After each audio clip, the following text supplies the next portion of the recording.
Maylik bo'lsin, men o'zimning hikoyalarimni sizlarga to'liq so'zlab berib bo'lolmabdiman. Mening yana kichik vaqtimda yuz bergan bir hikoyam qolib, necha kundan oldin o'tirib esim kelib qoldi. Buni sizlarga so'zlab beray. Kichik vaqtimda shu Urumchi G'olibiyat ko'chasi Shingli Lo'xabat cho'ng bo'lgan. Bizning uy birinchi ko'chatda nayti cho'ng bir ijara qo'roda turibdi-da.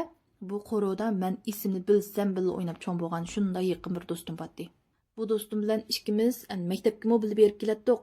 Endi hamma ishni birga qilatdik. O'birni yig'in birga boratdik-da. Korona ichida o'birni yo'qdi. Ikkinchi ko'chadagi ommaviy hojatxonaga boratdik. Bo'libmi qorong'i tushgan vaqtda uning bog'iga kelib qolsa meni chaqiradi deb berish beratdim. Mening bog'im kelib qolsa men uni chaqiradim degandek. Hech qaysimiz voy yoq bormayman deb turolmaydik. Cho'qqim amrov birga boratdik. Bir kuni qattiq uxlayapsam bu do'stim chaqirib qoldi. Shuning bilan uyqumni zo'lab ichib, oyog'imni kiyib taloq chiqsam, bir 3-4 metr nerisida turibdi. Endi u vaqtlarda bizning u birinchi ko'chada ko'cha chiroq yo'qdi. Ikkinchi ko'chada batdi. Shuning bilan u do'stim oldida mangdi, men keyindan ergishib mangdim. Bizning qo'rodan chiqiblam bir ta ko'chaga kiramiz. 1,5 metr atrofida keldi kengligi. Ikkimiz birga yonishib mangsak, endi sal qisilishib qolamiz. U oldimda ketib bordi, men keyinda ergishib menyaptım. Ta ko'chadan o'stak o'birning yeniqlam chiqamiz. Shuning bilan u do'stim o'birniga kirib ketdi. Men o'birniga kirmagandan talat saqlab turdim. Bu saqlab turib ketib borma, bu do'stim chiqmaydi. Endi uyqum butunlay ichilib ketkicha, ama ishim tugasa ishga kirib yana yetib olsam bo'ladi deb shunda tutib ketdim. Chaqasam ya ha demaydi. Shuning bilan o'birning yeniga kelib yana chaqasam ovoz yo'q. Ondan o'zim kirib boqmoqchi bo'ldim. U endi erlarning 4, ayollarning 4 shunda hojatxonasi bor, bir cho'ng ommaviy hojatxonasi. Yo'l tarafdan qaraganlar ichidagilarni ko'rib qolmaslik uchun menda bir agim tom chiqirib qo'yadi-ku, undaq ommaviy hojatxonlarga. Men shu agim tomning qishiga kelib qarsam, bulungda shunda yo'g'an ikki mushuk undaq yontu yetibdi. Ularning qo'soqlari shunda yo'g'anda küpdek ishib ketgandek. Endi uning qarab yurgim jig'li qilib qoldi, "Vey" deb bir xil qo'rqinish kirib oldi ichimga. Shunda bo'lsa-mu, do'stim qarab boqaychi deb o'birning ichiga kirdim. 4 tal to'shkiga bir taldan qarab chiqdim. U do'stim yo'q. Ma do'stim men qarmasda chiqib ketib bo'lgan o'xshamamdi deganlarni o'yladim. Bu nima ish qundaq qildi deb keynimga burilib, yana qaytib chiqib ketmoqchi bo'lgan vaqtimda shuni bayqadimki, men mengib kelgan yerlarning hammasi mitchidi mushuk. Shunda jiq mushukda taxminan bir 20-30 dek mushuk desam bo'ldi. Shunchalik yo'g'an mushuklarga hammasi mushtaq yontu yetibdi, hammasining qo'sig'i shunda yo'g'an. Ko'rib degan shunchalik qo'rqib ketdim. Endi u yerda qo'rqib ketdim deb turib olishning o'rni yo'q, chuqum chiqib ketmasam bo'lmaydi shunga. Tishimni tishlab u yerdan chiqib ketdim. Bu vaqtda tong suzlay deb qopdi-ku. Quyosh chiqishdan burun hamma atrof ko'p ko'kchilik bo'lib ketadi-ku, ashunda bo'lib ketgan vaqt. Ondan ta ko'chadan yugurib o'tib uyga kiriblam yetib oldim. "Siyliq do'stimga deb siz meni shunday chaqirdingiz, ondan meni tashlab qo'yib kirib ketibsiz" desam, "Voy, yo sizni chaqirmadim" dedi. Ondan men o'zimni jo'yilib chiqib ketgan o'xshayman deb o'yladim-da. Do'stlarimga deb berdim-da, "Siz mushtamishda ish bo'ldi, birisi chaqirdi" deb depsam, shu do'stlarimning orasidagi bizga o'xshashlam ijara uyda o'tiradigan yana bir do'stim. Qaysi kun kechda o'zim yolg'iz borgandim, oldirablam bir to'shib kelib o'ltiribdim. Birdan o'ltagandan g'alitilik his qildim. Keynimga shunda o'rilib qarsam, yo'ldoshlarning qip-qizil milliy kiyimini kiyib olgan bir ayol shunda set qarab o'ltiribdi menga. Keynimdalar. Men har qancha oldirgan bo'lsam-mu, o'ltirishdan burun qaragan mening keynimda hech qanday odam yo'qdi. U qanday paydo bo'lib qoldi? Chiroyi shunda qo'rqinchli ko'rinib ketdi. Shuning bilan darhol yugurib uyga kirib ketdim. Shu gapni deb berdi. Hammamiz voy tova deyishib qoldik. Shunda bir ish yuz bergandi. Endi ikkinchisiga mushu yaqinda yuz bergan bir ishni deb beray. 10 kuni men Urumchiga bir ish bejagil borgan. Qani tuqqanlarimni do'stlarimni avar qilmay deb yotoqqa tushgandim. U kun kechda bir hikoya so'zlab chiqardim-ku. U kun kechacha shunchalik qor besib ketibdi meni. Endi bu qor besishlarning hammasi tush, butunlay tush. Shunga bu tush bo'lg'achqa sizlarga so'zlab bermayman. Lekin asosiy mazmunda ikki oq kiyimli qiz bol bilan, Uyg'ur qiz bol bilan bir yo'ldosh ayol bor. Uning uchidan oppoq kiyim bor. Kechacha heliqi ikki oq kiyim kiyib olgan Uyg'ur qiz mening yonimda o'tirib meni qo'g'digandek men bilan paranglashib chiqdi. Heliq yo'ldosh ayol mening qishimga kelanmay shunda set olib degan meni bo'g'ib yetadigandak set qarab ashunda turdi. Taxminan 1/2 soatliklam yuz bergan bir voqealik, lekin men bu tushni bir kecha ko'rib chiqdim-da. Degan soat 6 ga men telefonimni tanglab qo'ygandim. Pastga tushib, nashta qilib anadagi uxlayman deb. Dal soat 6 bo'lganda telefon jiranchidi. Shu telefonning ovozi bilan uyg'ondim. Anadagin birinchi qavatga tushib, nashta qilib bo'lib, yana qaytib chiqib uxlamoqchi bo'ldim. Shu yotoqning ichidagi pardalarni to'liq tushirib, bütün chiroqlarni o'chirib yetib, jimjit qop-qorong'u qilib ashuna yotdim-da. Yetib bo'plam, har rasman ishni taqib yetay jumu deb o'rnimdan turdim, to'shayni kiydim. Anda eshik tarafga qarasam, eshikmush bir odam patqidak, shunda ochiq turdi.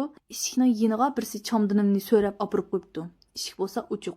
Ko'rib shunda ochig'im keldi-da, "Voy, kim bu eshikni ichib deb zalga beshimni chiqarib qarasam, qop qorong'u. Anadagi sol qo'l tarafda 3 qora soyni ko'rdim-da, shular qarab vaqadim.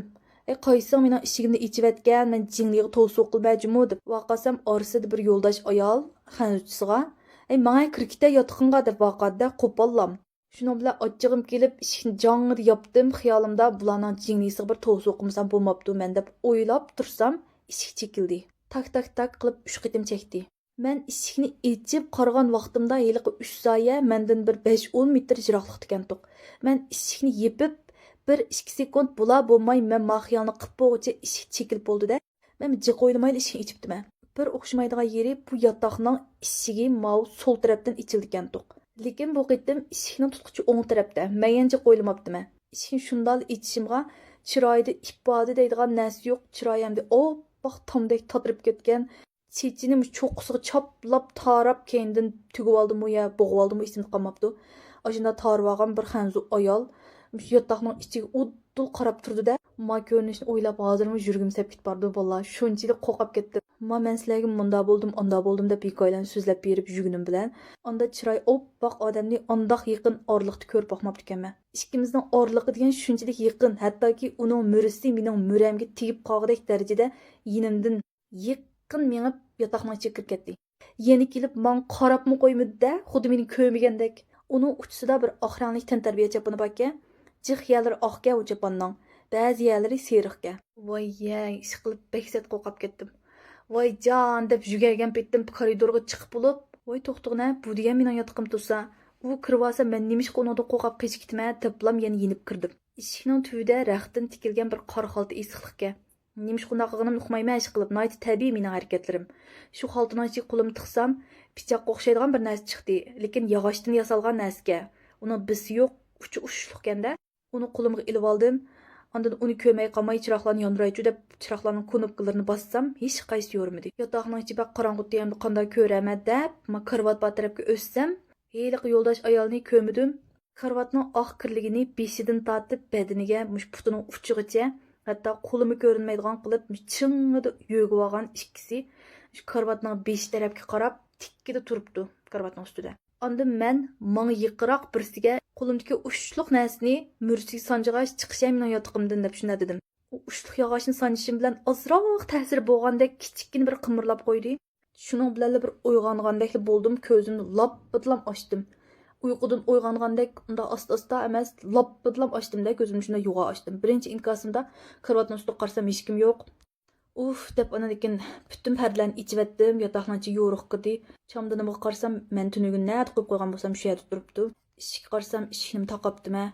Ma yuz bergan ishlarni men tushunmiki deydisam, undaq kesib aytolmayman. Chunki men yetibli ko'zimni yumiblam o'rnimdan turib yuz bergan ishlar u. Ashundaq narsalar bizga uxlab qolgan bilan uyg'oqligimizning orasida ko'rindi ekan-ku. Men bek tez uxlayman uning ustiga. Oz bo'lsa yarim soat, jiq bo'lsa 1,5-2 soatlar atrofida Ashunaq uyanga o'rilib, bu yanga o'rilib, analikin shunda tezda uyquga kiraman. U vaqtda endi men uxlab qolgan o'xshayman, mening tushim o'xshaydi deydisam, aqlga sig'maydigan yeri.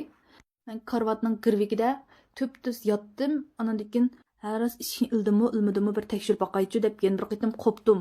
Qopqandan keyin anda men sizlarga so'zlab bergan bir qator ishlar yuz berib ketdi. Men taxminan 6:30 bilan pastga tushib nashta qildim. Yarim soatda nashtamni qilib bo'lib, eng kechikkanda 7dan 10 minutlar o'tganda men yotoqqa kirib bo'lgan. Yotoqqa kiriblam men karvatning shu girvikiga chiqiblam yotdim. Ishlar yuz berdi. Ko'zimni loppida ochdim. Perdelarni ichib yetib chiroqlarni yondirib yetib soat qarsam 9:30 bo'lib ketibdi. Amaliyotda yuz bergan u ishning vaqti bir 5-10 minutga bormaydi, lekin 2 soat vaqt o'tib ketibdi. Men hikoya so'zlash jarayonida boshqalarning hikoyalarini bekchiq angladim. Bunda g'alati qo'rqinchli ishlar og'inlarning bizga ko'rinib, bir qator ishlarning yuz berib ketishi %90% yuqori shu biz uxlayotgan bilan uyg'oqligimizning orasida yuz berdi. Shunga men yuz bergan bu ishni hargiz tushim deb o'ylamayman. Hikoya bek uzrab ketdi. Bugungi hikoyani shunchalik so'zlab oxirlashtiray. Yoqtirgan bo'lsanglar taq deb yurak besib qo'yishni unutib qolmanglar.